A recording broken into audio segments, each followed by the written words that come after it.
皆さんごきげんよう、上川薫です。今回取り上げる話題は、中国の巻き返し戦略、マスク外交について焦点を当てていこうと思います。中国の湖北省武漢といえば、問題の発生源の最初のアウトブレイクの地として知られています。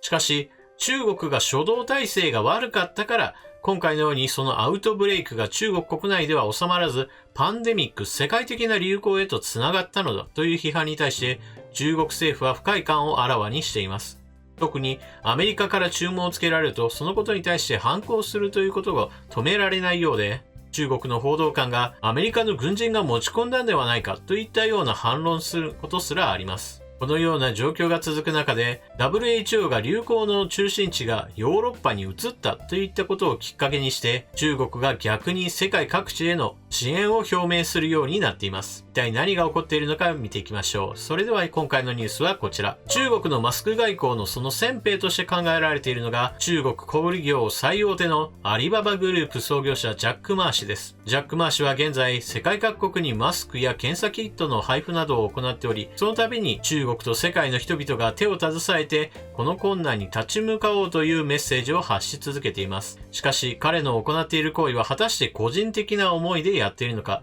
それとも彼の背後にいる中国共産党が糸を引いているのか、今回はそのことについて考えてみましょう。それではニュースをどうぞ。ジャック・マーがマスクと検査キットをアメリカに大量寄贈する計画の真意。アリババグループ共同創業者のジャック・マーが検査キット50万個とマスク100万枚をアメリカに寄付すると表明した。中国とアメリカの緊張関係が続く中、この計画にはアメリカの医療システムを支援する以上の政治的な狙いがあるかもしれない。アメリカ政府が検査強化を約束する中、意外な億万長者が支援を申し出ている。中国のテクノロジー大手であるアリババグループの共同創業者ジャック・マーだ。マーの慈善団体は3月13日の未明、検査キット50万個とマスク100万枚をアメリカに寄付すると発表した。アメリカ保健当局の数週間にわたる検査との苦闘を受けての動きだ。アメリカの検査率は他の国をはるかに下回っている。グローバル化した世界において、今回の危機は全人類にとって大きな課題となっていますと、マーはツイッターでコメントを発表している。今、私たちが直面しているパンデミックは、もはや一国で解決できるものではありません。私たちは手を携えて戦う必要があります。今私たちはリソースの境界を取り除き、ノウハウと苦難を通して学んだ教訓を分かち合わなければ打ち勝つことができません。ジャック・マーの慈善団体によると、すでに日本、韓国、イタリア、イラン、スペインなど他の国々にも寄付を済ませているという、抜け目なさが際立つ行動。今回の寄付には厳しい状況に置かれているアメリカの医療システムを支援する以上の狙いがあるかもしれない。中国とアメリカの関係が緊張する中、これは抜け目ない経済的かつ政治的な措置だ。この発表には本当にびっくりしましたと、ワシントン DC のシンクタンクであるニューアメリカ財団の中国専門家であるサム・サックスは言う。これは互いに歩み寄って協力し合おうという和平の申し出でありながら、トランプ政権への牽制でもあります。トランプ政権の高官はアウトブレイクに関して繰り返し中国を非難してきた。一方で中国当局は最近になってアウトブレイクの原因は中国の湖北省ではなく米国からもたらされたという陰謀説を持ち出してきた。中国共産党は当初の失策の後遺症を乗り越えようとしている最中だが、マーのコメントは中国をアメリカのような超大国ですら支援する能力のある理性的なリーダーとして描いている。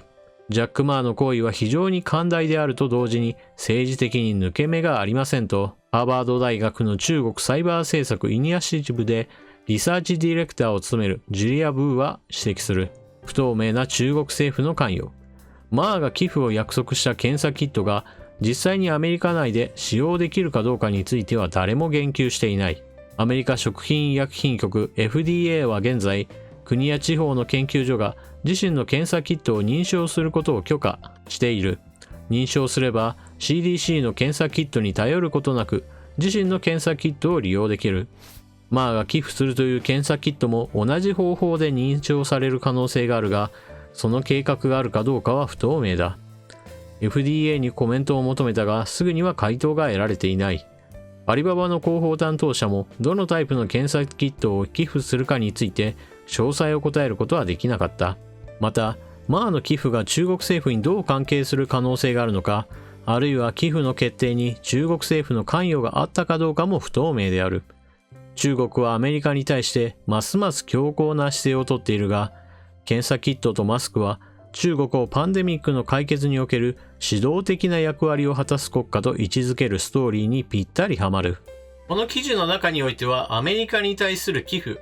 マスクと検査キットしか出ていませんでしたが、では、ジャック・マー氏が世界各地に送っている寄付の総数というのは一体どのくらいなのでしょうか。私の調べた限りでは、日本に100万枚、韓国に100万枚、イランに100万枚、そして EU 諸国に対する支援というものが、これが約200万枚。そして今回の記事であったようにアメリカが100万枚、合わせて600万枚というのがマスクの総数です。検査キットはこれにまた別に何十万個とついてくるので、ジャック・マー氏が一体どれだけ世界各地に寄付しているのかというのがお分かりでしょう。また、これらの寄付というものはすでに始まっており、実際に物が届いたというニュースが流れ始めています。私のチャンネルの動画においても、以前ジャック・マー氏の寄付した韓国製マスクというものが北海道に届きましたよといったことなどについてもお伝えしました。それではこの総計600万枚というマスクを寄付したアリババグループとは一体どのような会社なのでしょうか。簡単にご紹介します。アリババグループは中国におけるインターネット小売大手です。簡単に言えば中国版アマゾンとでも言えるような存在です。売上を比較したときちょうどその言葉がぴったりと合います。アメリカのアマゾン、そして中国のアリババ。この売上というものは大体6から7兆円で肩を並べるレベルになっています。ちなみに日本において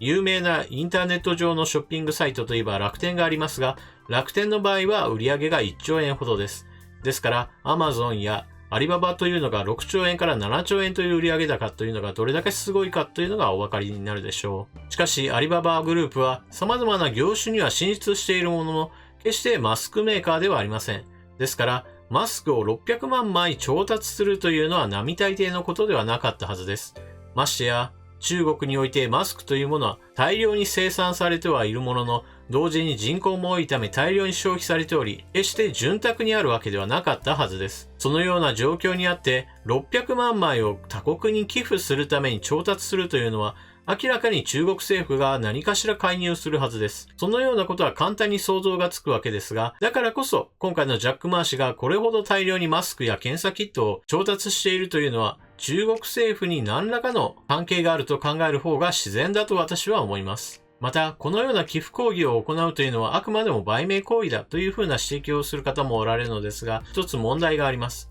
それはアリババグループというのは何も中国国外では一般客に対する知名度はそれほど高い必要はありません。中国国内においてはインターネットショッピングサイトとして有名ですが、しかし中国国外においてアリババというのは一般への小売りではなく、むしろ企業同士の取引の方がメインになっています。ですから、一般の人たちに対する売名行為をする必要というのはあまりない人なのです。ですから、ジャック・マー氏がまず先兵として各地に寄付を行うという行為は、中国が非難されているこの現状にあってイメージアップを図るための先兵なのではないかと私は考えています。中国政府そのものももちろんマスクなど医療器具などの支援を行っています。例えば、一帯一路の仲間である G7 の一角イタリアに対しては、こうしたジャック・マー氏の寄付とはまた別に国家として医療支援というものを行っています。これには物資プラス医師団のフルサービスです。このイタリアは中国からの支援を受ける前は EU に対して医療器具の支援などを求めていました。しかし EU の中心国であるドイツやフランスはすでに自国に感染者が出ており、マスクの供給なども自国優先するということにして、イタリアへの物資の補充などについては非協力的でした。ですから中国が医師団プラス医療物資を支援するというのはまさに大きな助けになっており、イタリア国民からも歓迎されているような状態です。そしてこのような動きは同時にアメリカにおいても似たような展開です。トランプ大統領は検査キットを大量に用意して多くの人たちに対する検査を実施するよと言ったり、もしくは物資の供給などについても滞りなく行うよといった話をしているのですが、しかし現実においては多くの人々が店頭に押し寄せることによって物資は大量になくなり、そして棚から物がなくなっています。その中にはマスクをする習慣がほとんどないアメリカなどにおいてもマスクの品不足というものが発生するようになっています。ですからトランプ大統領の言葉というものの説得力が失われた時に、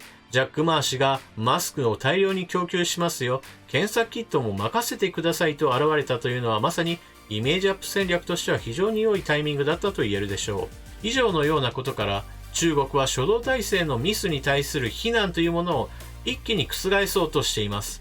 そこには謝罪をするのではなく、あくまでも我が国から皆さんに支援しますよという立場を取ることによって非難の声を鎮めようという火消しの行動だと私は思っています。そしてより大きな話題になるために国家からの支援ではなく、まず個人からなんとこれだけ大量にといったようなサプライズのニュースとしてジャック・マー氏を一つの先兵として利用しているのだと私は考えています。皆さんはこのニュースについてどのような考えをお持ちでしょうか。ぜひともコメントをしていってください。それでは動画を最後までご視聴いただきありがとうございました。チャンネル登録していない方はぜひともよろしくお願いします。それでは次の動画でまたお目にかかりましょう。またね。